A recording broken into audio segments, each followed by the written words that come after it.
Welcome to the Upshot, Multi-World Disc Golf's podcast about the latest in the disc golf world. I am the editor, Charlie Eisenhood.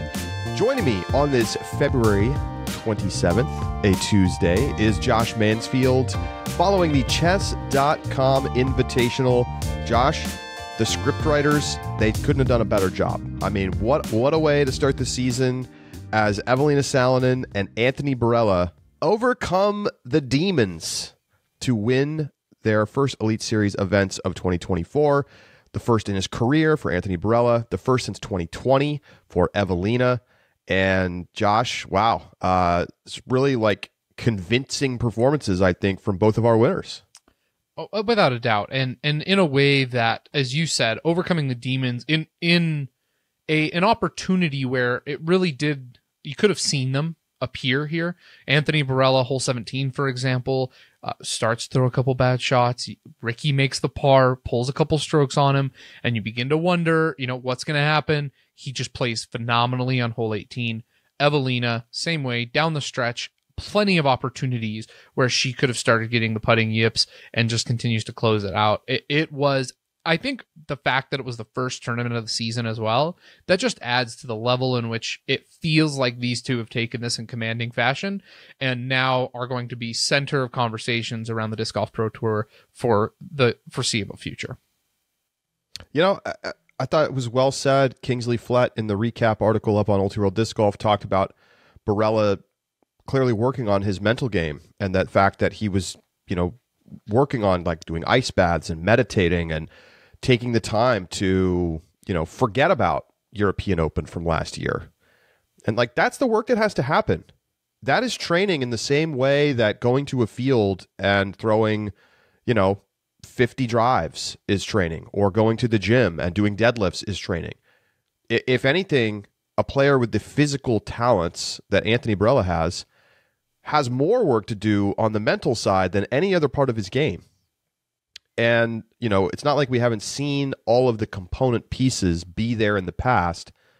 And for him to be able to weather the storm, to get pushed by Ricky, who could have beaten him or forced a playoff, and still be able to step up and hit the two key shots on 18 to put it away, is very impressive. And, you could say very similar things about Evelina. And, we saw her miss a couple putts throughout this tournament that maybe she should make, but she didn't let that snowball into 3 putts. How many times last season did we talk about the stat, Evelina first tee to green, dead last strokes gained putting? Mm-hmm. I mean, it was over and over again. It was like a broken record. And now here we are. And she not only isn't last in putting, but she's looks above average. And so that's, as we've said many, many times, this is major danger zone for the rest of the FPO field. If she can sustain even at, 80% of what we saw this weekend, she's going to win more tournaments. Absolutely. Evelina does not need to be the best putter on the course in order to win this game. There are people in the comments that were saying things, and on social media saying things like, well, her circle 2 putting is going to hold her back, and it's, this isn't a repeatable performance. And the point is, she shot a 1031 rated round going 0 for 4 from circle 2. That she doesn't need to make circle 2 putts. Yeah, if you look at her average putt, she had one of the lowest. She was 6th in terms of the lowest average putt distance needed at 9.4 feet. Her total putt distance, also incredibly low relative to the rest of the field, somewhere in the 6th lowest range. Her longest throw-in, 22 feet. That doesn't matter, though, because we know Evelina can put it within that distance consistently. The problem is that even outside, the 20 feet in range, she used to not be able to make. And that's what the big issue's been. If she she would 3-putt from 10 feet. Right. She would get inside the bullseye and not even C1X putting would fall apart. If she can just putt well from C1X, she finds that area. She finds circle 1 in regulation more than any other player. And final round, 50% of the time, 9 out of 18, she was within circle 1 in regulation. She led the field in the final round, strokes gained tee to green at 9.22. Second place was Stacey Ronsley at 7.65. Almost 2 full strokes on the 2 full strokes on the field. The point is that yes, she is not an elite putter, but she is an elite distance thrower. She is an elite shot shaper. And so she can be a subpar putter as long as it is a functional putt. And this weekend it was, and shows you what she can be. Yeah, I mean, I think what we saw this weekend was that she pretty much made her putts inside 20 feet and hit enough from 20 to 33 that it wasn't like a disaster. And she did not make a single circle 2 putt and yet still easily won this tournament. Now, it's not always going to come that easy. You know, it's not always going to be around where you're putting from 12 feet over and over again. But I think we've seen with Evelina that she can definitely be in contention with this as the basis of her putting, which is that she makes it inside 20 feet. Yes. Consistently. And I mean, like, literally that is the difference. But let me give you this, okay? I talked about this at the end of last year. Evelina, the putting started to turn the corner. We saw her looking more confident. We saw her making more putts. And I just looked it up. You know, you look at her stats as how many times did she shoot a really hot tournament? Okay. So I looked at 990 plus. Okay. How, you know, what has she been able to do shooting better than 990? And fully half of her 990 effort, she has 6 in her career, are within the last 6 months. MVP, 993, Throw Pink, 996, and now Chess.com Invitational, a whopping 10-12 average rating this weekend after this sparkling final round effort. And in case you're wondering, Kristen, I don't know if that she wins this tournament, even if she's here. That's how good Evelina was. You know, Kristen, I looked it up. She's only shot better than 10-10 for an entire tournament once in her career. Now, granted, it was the 2023 World Championships where she had to do it over 5 rounds against Missy Gannon on 2 very difficult, varied courses. And obviously, it was an amazing performance for her to outduel Missy Gannon, who was playing incredibly high level. So, not to say that it's like some kind of guarantee that Evelina would have won, but I want to contextualize how good she was, right? The rest of the field here in FPO I thought was very impressive. The players in the top 5 all played great. Missy, Holland, Ella, they looked fantastic, and Evelina still won by 5 strokes. Yep. And this, what we highlighted during the Rapid Reacts, is Ella also shot over 1,000 rated for the event.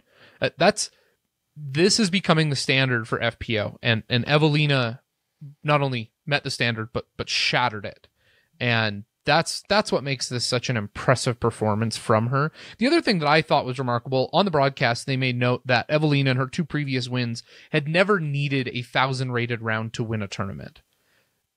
She needed that 1,000 rated round to win it, and crushed that with an 8 under par. Oh my, like I don't think there are words to properly contextualize how good her 8 under round was at this course. This is a difficult course with plenty of danger, and she did it with a single bogey on hole 6, and the rest had a clean scorecard. Just a remarkable round from Evelina, and something that she has to be thrilled about carrying into this new season. You know, of course the question will be, and we'll get to it when our overreactions coming up. We always do this every year. It's overreactions time. Our Discord has been blowing up with overreactions over the last couple of days. We did a full hour on the Chess.com Invitational already for subscribers in our live Rapid Reacts that we did on Sunday night. We hope you become a subscriber. You can listen to that, our entire back catalog, and get all of the live ones moving forward as well. And so we will tackle that. But I just think it's worth pointing out that, you know, the level of quality in FPO is really rising across the board. Like, there were a lot of players who shot at a better overall level than we saw any player shooting at 3 or 4 years ago at a tournament. So I was really impressed. I thought the level of play was great in MPO as well. And I think, you look at the leaderboard there, and a lot of names that we have become accustomed to seeing up near the top. Obviously Ricky finishes in second with a really nice run. Aaron Gossage continues to play extremely well. Gannon Burr, Kyle Klein, Isaac Robinson in the 4, 5, 6 spots. Matty O up there. Gavin Rathbun. Wouldn't it be amazing to see Gavin Rathbun reemerge, huh? Yeah. When's the last time we even saw him in the top 10 of the tournament? It feels like it's not since he got hurt. Because he had the labrum tear, right? Same thing that Eagle and Paul have been dealing with. Yeah. So let's see. I don't think he even cracked the top 10 last season in the DGPT. Best finish 19th. Or 12th, excuse me. DDO. Okay. 12th at DDO. And, obviously didn't play as much in the previous season due to the injury. But in 2022. But you go back to 2021, and he was one of the, emerging guys who were thinking, wow, he could really be something. Yeah. Well, prior to his injury, remember, he has a stretch, 4th place at D-Glow. He has 16th at Idlewild, 16th at Preserve. I mean, that's not too shabby. 14th at Worlds. He was one of our top young guys to watch. And that injury just, set him back a long ways. So really nice to see him back at the top again. All right. So if you want to hear more about the specifics of this event and a lot more about Anthony Barela and Evelina Salonen, please get yourself a subscription at discgolf.ultimate.com/subscribe. We go into great detail about all of it there, thoughts on the event overall, and we did basically an entire podcast about it. So check that out. As we now get a chance to dig into some overreactions after the first weekend of the season, and maybe to a little extent the All-Star stuff, if that colors your impressions, Josh. So where do you want to start? We'll start with our own personal overreactions, and then we'll take a couple from the Discord before we, in our Out the Back segment this week, we're going to go deep into the overreactions from the Discord, and we're going to decide whether we're going to pick it up or put it down. There's some spicy takes. Josh, where do you want to start?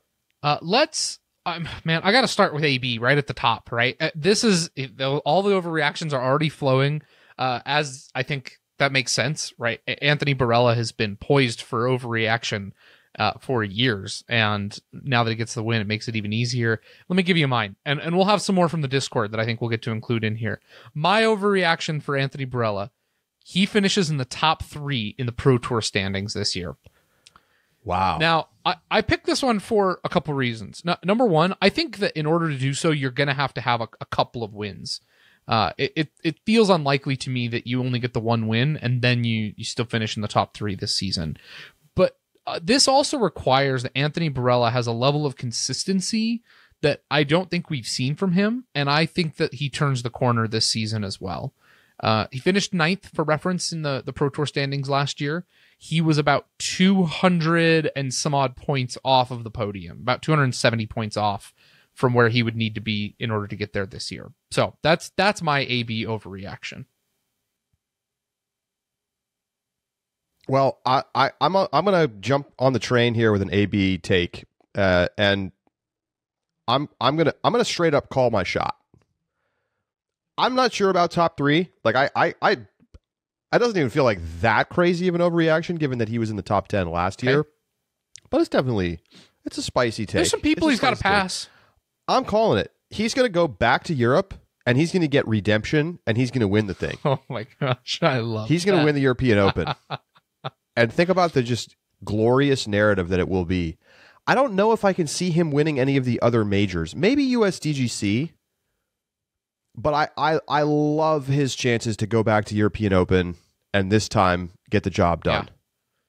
Yeah. I agree that USDGC would be my other one. Here's the thing I'm going to say, and I would have to go take a quick look, but Northwood does reward distance. It is one of the wooded courses that I think gives the biggest reward for that distance, and so I think he does have that could be well, but I completely agree. European Open fits his game, but man, the work he's gonna have to do on the mental side to overcome that, it's gonna have to be big. I love the call. So I just pulled it up. Last year he shot even par with a lot of birdies, but also a lot of bogeys in round 2 at Ledgestone. Okay. And then in round 3, he was 9 over. Oh. Yeah, All right. Not great. European Open's Not probably great. the right call then, Charlie. I'm sticking with it. Okay. I like it. So there's our. We're gonna come back to the Anthony Barela takes in a bit. We have a few more of them from the Discord that we're gonna hit as well, but they're ours. Well, you know what? We're already You here. do it? Let's take 1 or 2 of these, and then we can get to some more in our out the back. Okay, here, Charlie. Let me give it to you this way. I grouped the 3 together. There were 3 other takes. Okay. I want you to rank them from most to least likely. Oh, I love this. Number 1. This comes from Matt JM. Anthony Barela gets Player of the Year. Okay. Number 2 comes from Walk. AB breaks the 1050 rating by the end of the year. Wow. For reference, Anthony Barela is currently 1035 rated. Okay. So he needs a 15-point jump to get there. And number 3, Anthony Barela finishes above Gannon Burr and Kyle Klein in tour standings this year. This comes from Josh, not me, Josh, another Josh. Okay. Most likely Yes. is that he finishes ahead of, was it Gannon and Kyle. Yep. That's the most likely. Okay. Second most likely is that he wins Player of the Year. I would bet a significant sum of money that he will not crack 1050. Here you go, guys. Charlie's offering a bet up if anyone wants to take it. I already took the L on Evelina winning an Elite Series in literally 1 tournament. So I'm cold. I'm coming back for it though.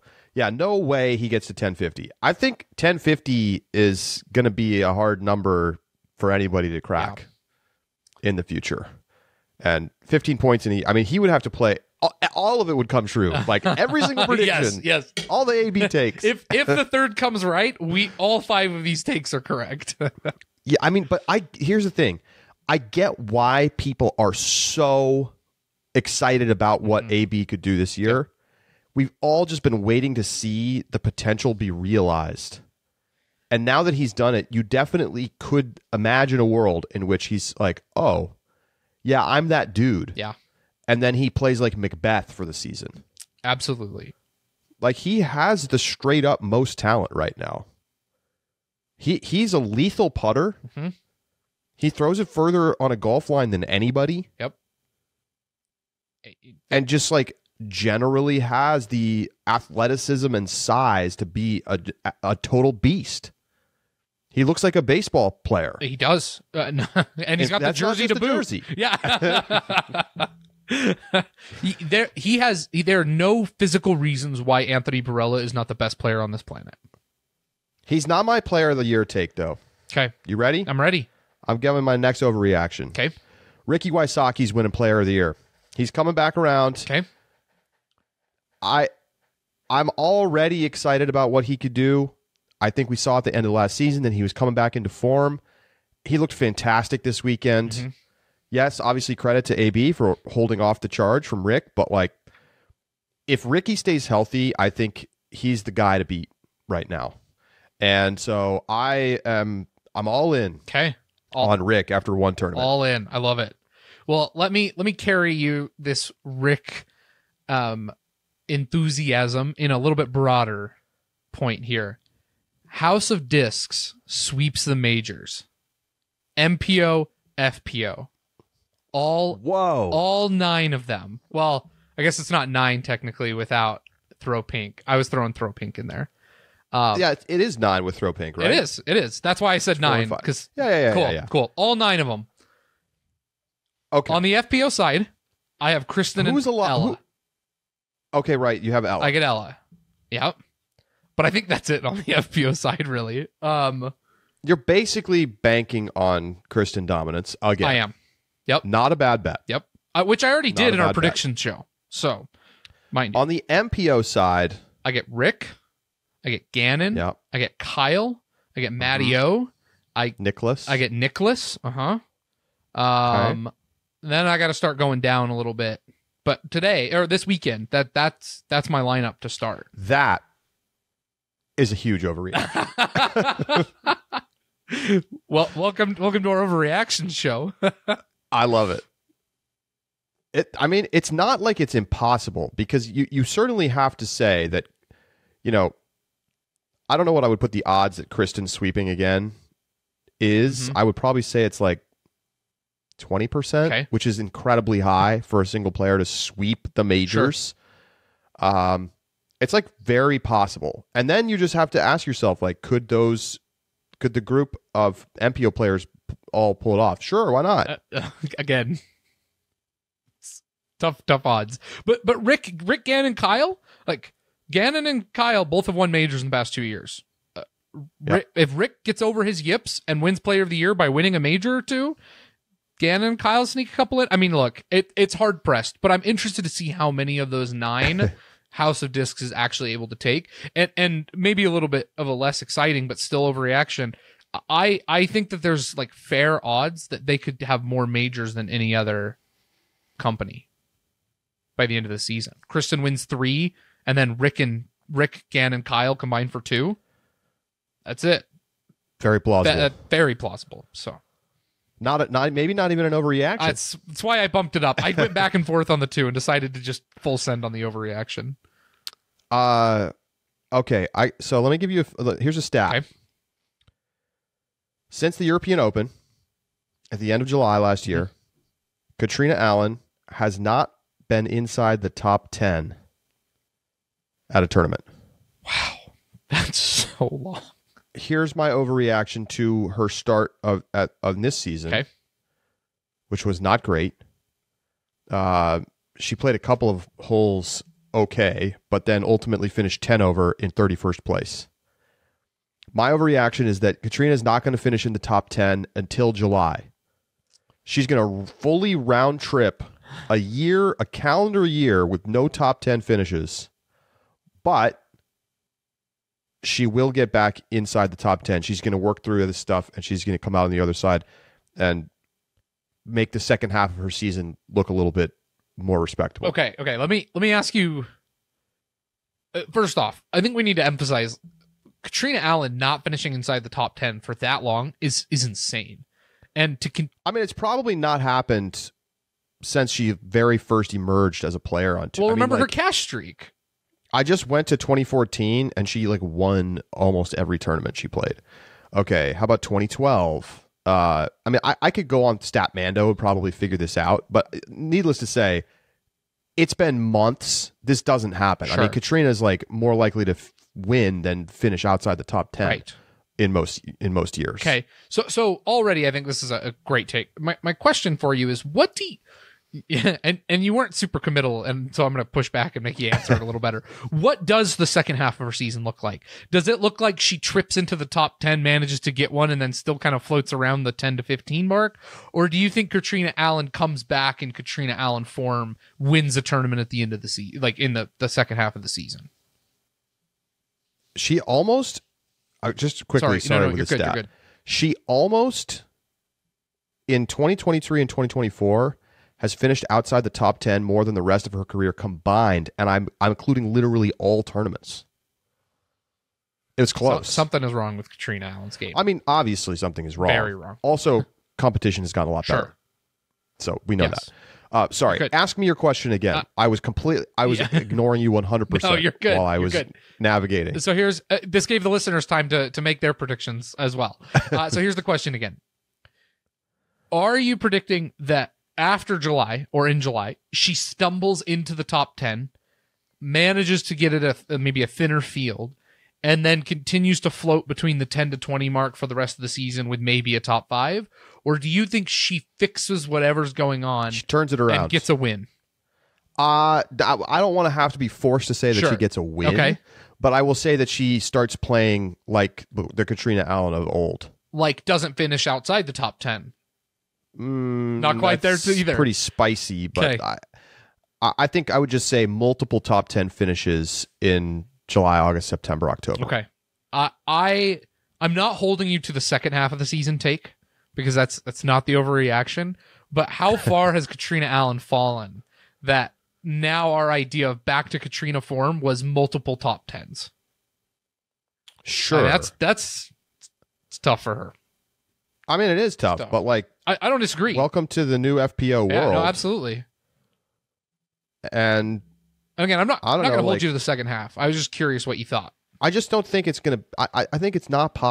I am very concerned that coming out of the offseason, it still looks completely bad. Yeah. Like I was thinking that this was going to get resolved, but apparently not. So I'm saying many more months of Katrina being terrible, but then she turns it around. Okay. All right. Let me stick with the FPO theme. European FPO sweeps the top 3 in Pro Tour standings this year.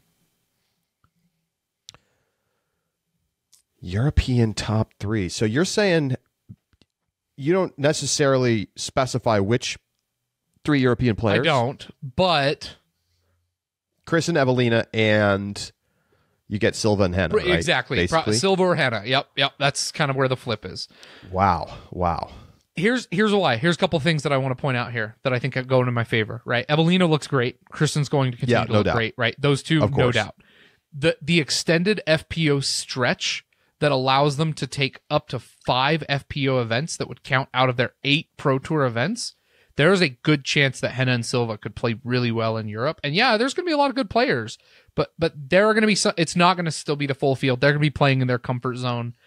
I think that they could really benefit from that. The big question is, I think a couple of them are going to need to play. Like Henna is going to need to play well at the majors. She has before. She'll need to do it again. Yeah, she's got to get her putting together. It's the same story as it's been. She does not appear to me to have made the same kind of progress as Evelina, and I do not like her style. I agree. The like elevator style of putting is just I don't like it. But she still took 5th, and she's playing a full tour this year. You're not wrong. So she's still an incredible player. Yeah. That's pretty spicy. It's spicy. Because Holland, Missy looked amazing. Mm-hmm. Holland and Ella looked amazing. Yep. Although, man, both of those players had an opportunity to win this tournament. They were in great shape, and then they both played really bad to start their round and kind of gave it away. Yes, they did. So and there's been a little bit of that. Yes. But there you go. Ella Hansen will win more Elite Series events this year than Evelina. What a take! Wow. You're already Evelina already has one. You need Ella to win at least twice this year now. That's right. Wow. Let me give you some thoughts. Okay. Obviously, Evelina was fantastic this weekend. No question. But Ella throws further. Okay. Ella's a better putter. Mm-hmm. Ella has been steadily improving. Well, I hear you. Throw pink, 993 event rating. That was the highest of her career until this weekend when she shot 1,001 rated for the weekend. So I just feel like Ella's poised to have the breakout season. And this Evelina story is fantastic, but don't lie to yourself and say that you don't think that there's still those little putting gremlins in her head. No, and I don't. And you already made the point that she didn't have to putt much this weekend. And I don't dispute. I'm not disputing the Evelina side. Like if Evelina doesn't win again this season, like I wouldn't knock my socks off. I think Ella has a higher chance though of having an Anthony Barela season than she does of having a breakout. You mean winning an Elite Series while looking like a totally dominant player? I mean Anthony Barela of 2022 season. You're slandering the man that just won the tournament. The narrative has changed, Josh. The narrative has changed. It took a lot of years for that narrative to change, Charlie. And unfortunately for Ella, the Memorial is not on tour in order to go there. So listen, I love the take because I think Ella's an amazing player, and I have rooted for Ella and have wanted Ella to get one. But I look at Waco, I look at this weekend, and it makes me worried that there are some mental game issues that need resolved before she's going to get some wins. All right. I got another one for you. This one's a little bit on the more lighthearted side. Okay. There's a trend right now in disc golf. It's cool to hate on the trophies. Yeah. Hey, Brody, I'm looking at you. The chessboard trophy was cool. And people are out here slandering it, and they're hating, and they're saying, well, what they should have made a custom giant queen and king chess piece and given it to each player. Okay. I could see that. But you know what I actually like? I like a trophy that actually is something that you can use. Ooh. That is cool. Like, that's Simon got the guitar. Sure. That's awesome, okay. right? All right. He gets his beautiful custom guitar, and he has it. Now, people were like, oh, they didn't do anything special. It's not engraved. Well, they're going to engrave it. Mm-hmm. They didn't know who was going to win, so they're going to engrave it. And now you have this beautiful chessboard. It's like a $400 chessboard. Yep. Hardwood, and like chessboards are like inherently not that exciting of a thing. Like even the beautiful, amazing chessboards that they play on for like the world championships, they don't look like anything particularly special. Honestly, these boards didn't look too far off from that. That's what I'm saying. Yeah, no. So now they have this, not only a thing that they can use in their house or in their van if they want and play chess, but it's also something that you remember later on, and like you can actually have sitting out and have it be reasonable. Where are you going to put a giant queen piece? Yes. So give me a chessboard every time. I agree with you, but not for the same reason. For me, like trophies, I don't think trophies need to be usable. Personally, that to me was not the appeal. The appeal to me though is that if you were to hang that trophy in your house, like Anthony Barela hangs that in his house, like that is a nice looking piece of decor, and it is classy. It could be a piece of art. And it could be a piece of art, especially with the engraving. Like you walk in, you're like, wow, it's a really cool chessboard. You see it, you look at it, you see the engraving, you're like, wow, that's also something meaningful. The chess piece, I think everyone wants that. And then it turns out to be like this gaudy, gross, poorly designed, weird, like chains hanging from somewhere that nobody actually likes. It would be literally, I'm thinking of the trophy they gave out at Worlds. That was horrendous. Yes.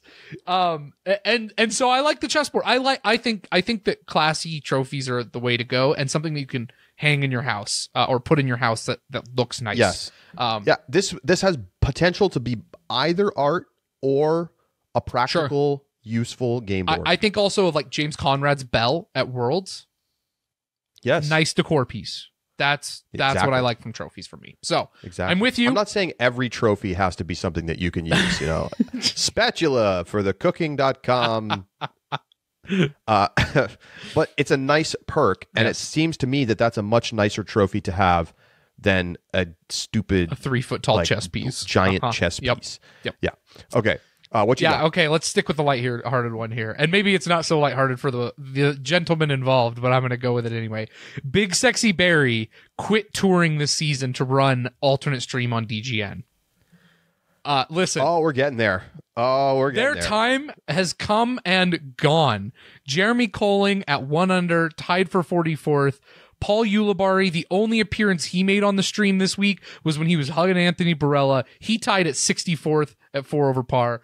Hang it up, boys. Put the bags away. Get on the mic. Run an alternate stream. Have a good time. Make your paycheck. You guys are media folks now. Embrace it. Own it. Get off tour. That's my take. Colin cashed. How much did he cash? $400 or something. Not much. It was close to last cash. But listen, first of all, they already are media guys. Yes. Okay? Yes. They already are. And I agree with you 100%. Even in the light of Yuli having like a really good sort of renaissance year in 2023, I think like for the longer run, it's basically your time has come and gone. Mm-hmm. And they already have this nice setup. Yuli's doing the podcast thing. He's doing the Jomez. Yep.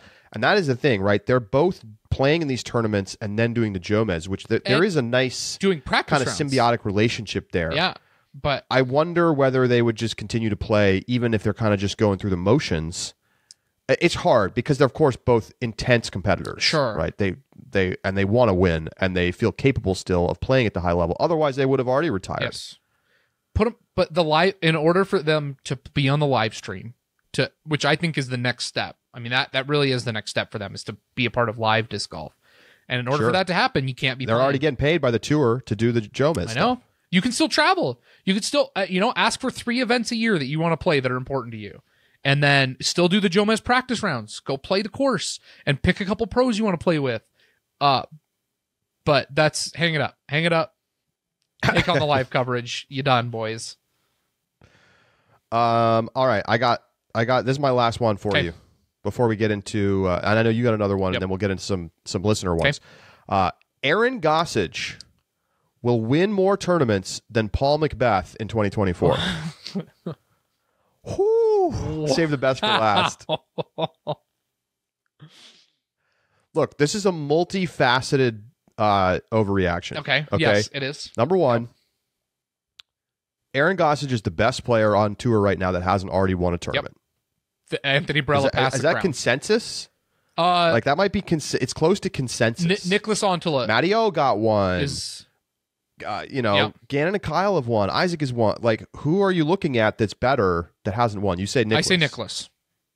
It's a fair take. Yeah, but clearly Aaron Gossage is right there, and he's been closer to winning at more events in the last 2 years than Nicholas has. True. That is true. And so that's number one. Number two, Paul's not healthy. Yep. And I think is going to miss time. Probably going to have to get the surgery. And, he was not even close this weekend. And I know he wasn't at 100%, but like this is a course where he's dominated historically. And he just wasn't even close. So I'm not saying that Paul is washed. I know there's going to be some takes in the Discord that Paul is done. And everybody wants to write him off every year. Sure. And he started poorly last season and still won an Elite Series and looked amazing doing it. But I think the combination of the injury, father time, it's just sort of question marks about the next few months for Macbeth and how good Aaron Gossage has looked. That's what I'm going for. Listen, I don't think it's a crazy take. His final round, Aaron looked incredible. His drive on hole 5, when he parked that shot, they said, closest that anyone had been all weekend. It was incredible. He was 8 feet away from the pin. That shot, I know he gets a lot of credit for his forehand, and rightfully so, but that backhand was something else. And he deserves credit for that and looked so good this weekend. So, I don't hate it. It's crazy. That final round was the best score to par and the highest rated round of the weekend in MPO. I just got to fix. I guess I was reading some stuff. Our Discord was talking about it. He's been developing a spin putt in the off season, and then it did not work for him at the Shelley Sharp Memorial, and he abandoned it this weekend and went back to his standard kind of nose down push putt. So he's working on it, but I mean that putt is there's the question mark, right? And I know no one's denying that. No one's. To me, it's more about the mental than it is about the physical. Sure. Because he starts missing a lot more when the pressure is high. Yeah. So I obviously the risky part of this whole equation is like, can Aaron Gossage even win an Elite Series this year? But I think he's gonna. Okay, I like the take. Give you my last take. The new Crush Boys, Gannon and Kyle, beat the old Crush Boys in every category this year. Wins in every category. Majors, standings, you name it, young Crush Boys have it. Oh my God. Wouldn't that be the real, everybody like doing the Discmania demise memes and everything. And like, wouldn't that be something? It's plausible. Given Eagles' injury? Maybe. I mean, and like, especially because Gannon and Kyle look like top 5 guys right now. They do. Every category, though, that is a hugely hot take. Here's the real risk, right? Is like Simon lately has been good for at least 1 or 2, and then Eagle could show up and be the best player on tour again if he comes back and is feeling good. So I mean, it's a risk, but it's a big risk. But man, Gannon and Kyle look good right now. We're gonna come back to all of these at the end of the season, so put a pin in this. Let's take a couple of overreactions from the Discord. You know what? Actually, no. We're going to take a break. We'll come back. We'll take a couple of Discord overreactions, Then we're going to look at the purse watch for the first time in 2024. And we didn't do over-unders last week. Out of practice, out of habit. Missing putts right and left. But I have some over-unders for you, Josh, to kind of set the scene for the season. Okay. All right. We're going to take a break. We'll be right back on the Upshot.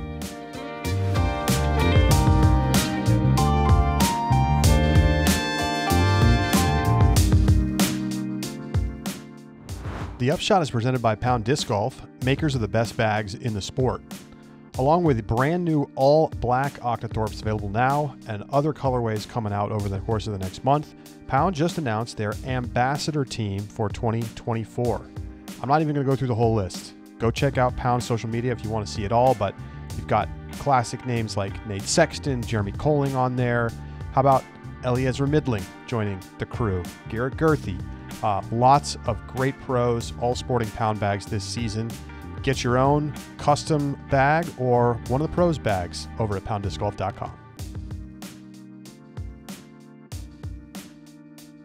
The Upshot is presented by Sunset Lake CBD. Sunset Lake is a farm that originally started as a dairy farm producing milk and cream for Ben & Jerry's ice cream.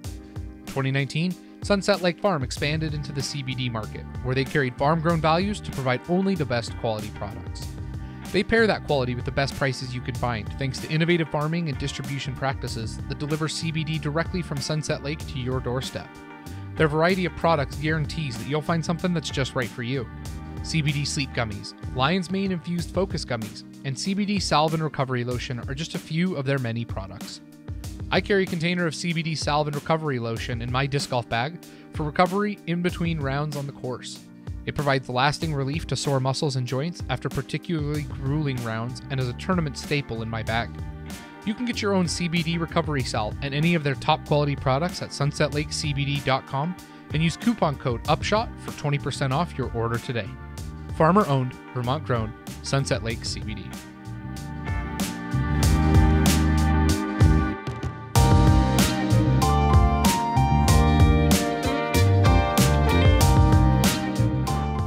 Welcome back to the Upshot. We got a thread going in our Discord right now. Overreactions from the people. And we got a lot of them. They are, on average, I think, way crazier than what Josh and I just put together. But Josh, let's pull a couple out here. What stuck out right away? All right. I want to take.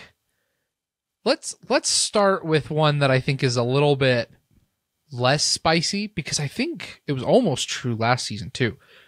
Pete says, washed watch.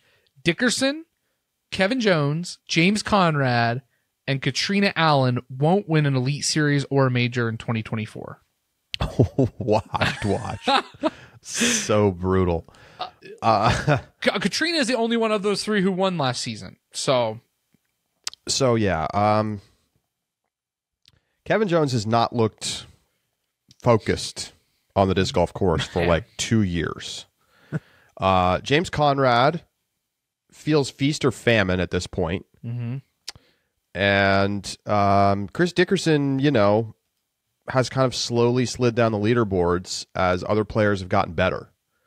So, and then, Katrina is obviously in a deep funk right now and is not close to winning. Is it really a reaction to this weekend, or is it a reaction to the last 12 months? Sure. I think, honestly, it's probably more likely than not that this is true. Okay. Charlie, let's add a little part to this exercise here. Okay. 1 to 5 on the spice meter. Where do you rank this take? That's a 1 spice. That's a 1 spice. Okay, I think so too. Like maybe a 1.5 with the Katrina part, right? Like if Katrina does get out of it, but we're gonna rank the spice of each one of these. I think that's a good idea. Yeah. All right, let's do one more. Okay. No MPO major winner over 30 years old this season. That comes from Walk. Okay. Spice meter 1 to 5. Well, I gotta follow up on a few questions here first. Okay. Okay. Ricky, he's not 30 yet, is he? He's got to be 30. He's got to be 30. I was thinking for a second he was like 29, but I don't know. I'll pull up the article that I reference. Thanks to Jesse Weiss for pulling together this data. So congratulations to Jesse Weiss for putting Or not? Was it Jesse who did this one? This is Jesse. Okay. The ages, it was Jesse. Shout out to Jesse for the most used article in all of our database. Oh, it's incredible. Ricky turned 30 last year. Okay. So he is officially 30. So this rules out Ricky.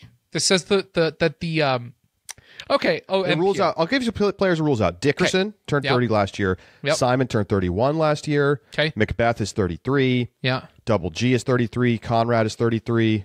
Yuli, Chris Clemens, Nico, Matt Bell, Greg Barsby, Matty O, Brody, Bradley Williams. Okay. All right. And then you're getting into the actual old guys at this point. I'm gonna give it a 2 spice, and honestly, I think the only real spice right now in that is Ricky. But I can't even bump it to a 3 spice because Ricky has choked at the majors for years now and has not been able to pull off a major. So, I'll give it a 2 spice. Did anybody over 30 win last year? Well, let's go through them. Kyle Klein, under 30. Not. Corey Ellis is under 30, I believe. He is 30. He is 30. Okay, so Corey Ellis did. Not expecting him to repeat. I don't know how old he was at the time of the European Open victory, but he turned 30 last year. So close. It was close. Okay. What are our other majors? Isaac Robinson, under 30. Yep. And Isaac Robinson, under 30. And Isaac Robinson, under 30. Yeah, no, I don't think this is a crazy take. Like, I give it a 2 spice for Ricky. I also keep it a 2 spice because Ricky. So yeah, and you just look, it's a young man's game. It is. We saw Macbeth come up in his early 20s and then dominate for like 10 years. Yeah. Okay. Let's go one more. Let's go one more. Yeah, because then we're going to hit a lot in the sub bonus, right? Yes, we've got it. It's going to be on our Inside the Circle segment.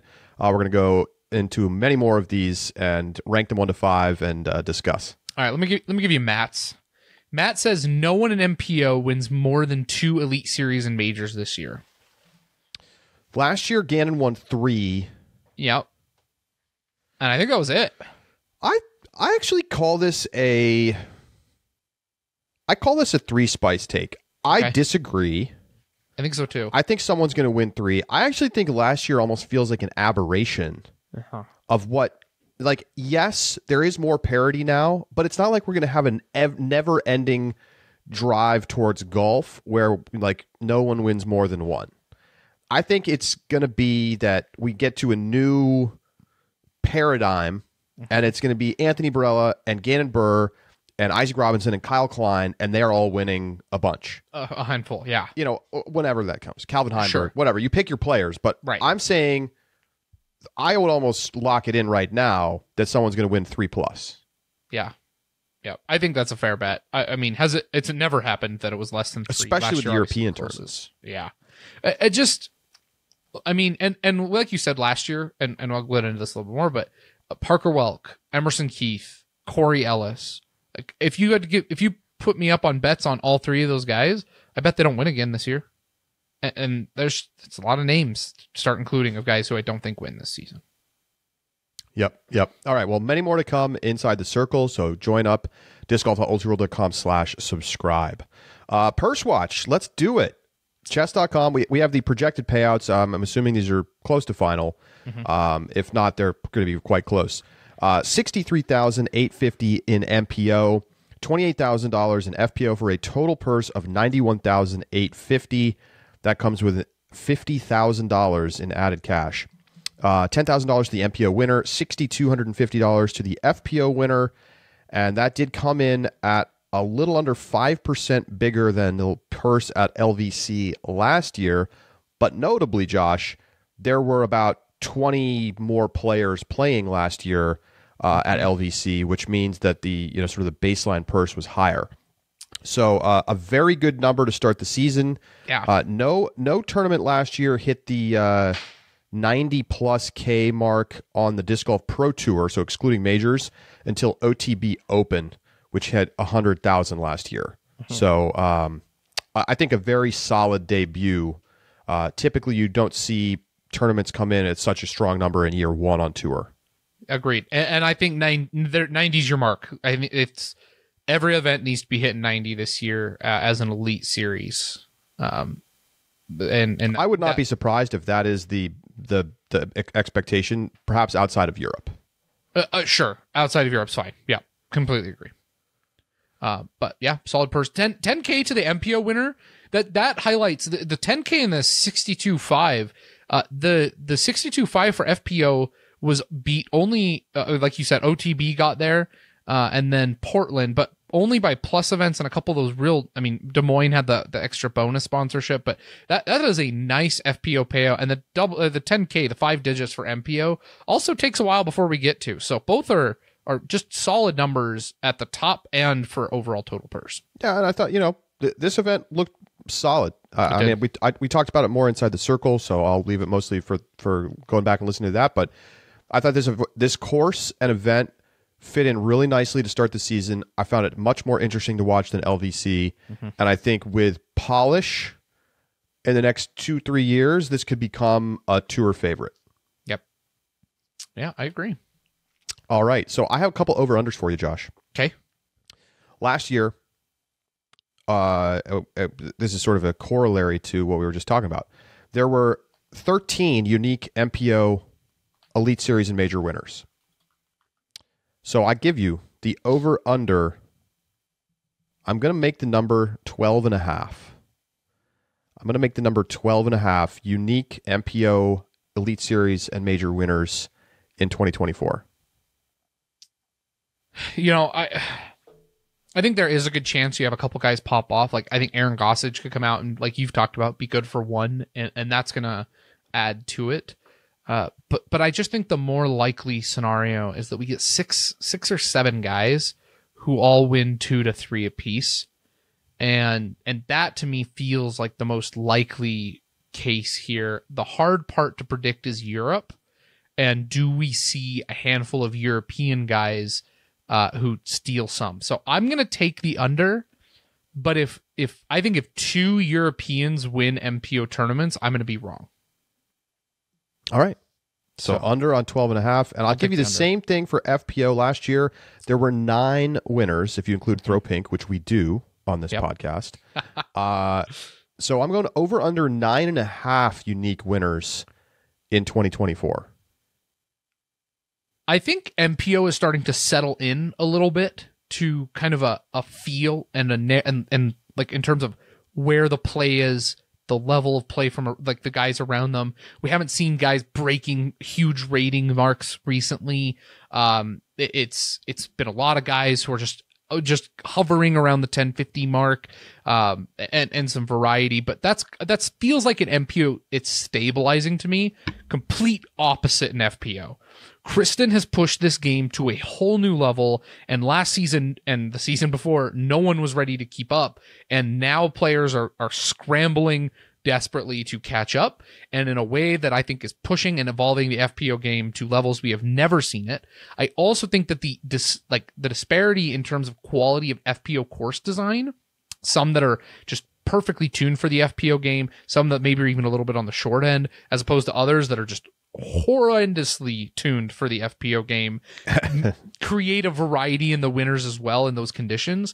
I think we're going to go over on FPO. We're going to be seeing more people involved in the mixed. All right. So there you go. The first over-unders of the 2024 season. Remember, you can always get in touch with us, upshot@ultiworld.com. Thank you so much for listening. If you're new to the podcast, thanks for being here.